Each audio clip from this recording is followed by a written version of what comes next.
debris. Donald, you're probably the best known builder, particularly of great buildings in the city.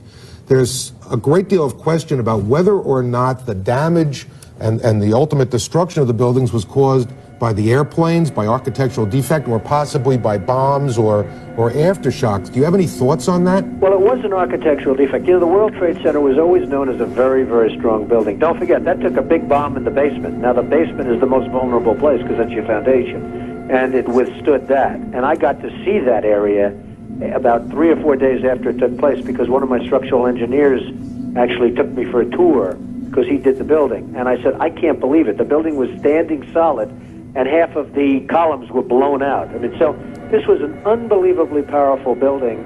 If you know anything about structure, it was one of the first buildings that was built from the outside. The steel, the reason the World Trade Center had such narrow windows is that in between all the windows, you had the steel on the outside. So you had the steel on the outside of the building.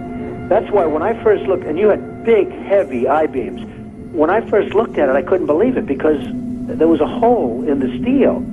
And this is steel that was, you remember the width of the windows in the World Trade Center, folks. I think you know, if you were ever up there, they were quite narrow. And in between was this heavy steel. I said, how could a plane, even a 767 or 747 or whatever it might have been, how could it possibly go through the steel?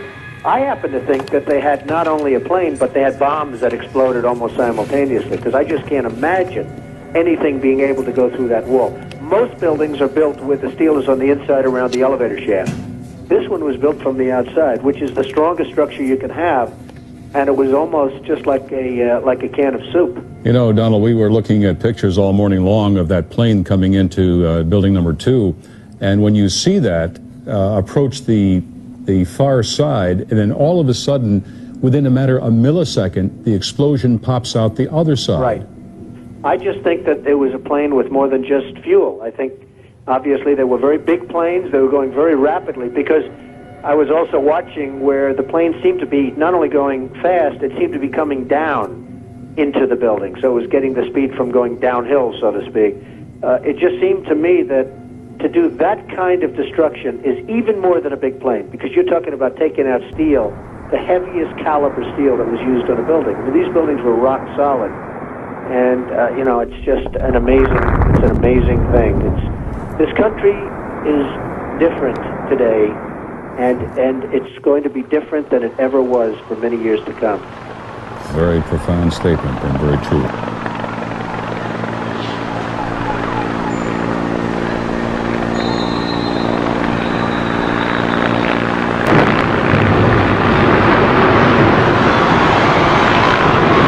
That's the third.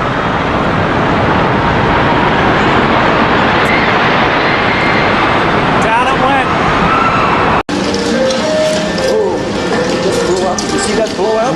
That's a Imagine the explosive force necessary to blow a person straight out of a window. And it's just that window, without any of the other windows or floors being affected. 9/11 deserves a second look. Not only for those that went through it, but for the millions of lives that have been affected ever since. Because if an explosion brought those towers down, then the whole thing's a mass deception. Remember, the people that told you about WMDs in Iraq were the ones who told you who did what on 9/11.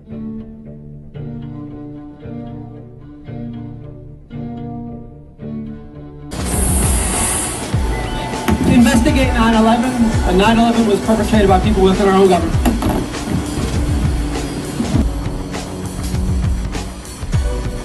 If you're listening to this, you are the resistance.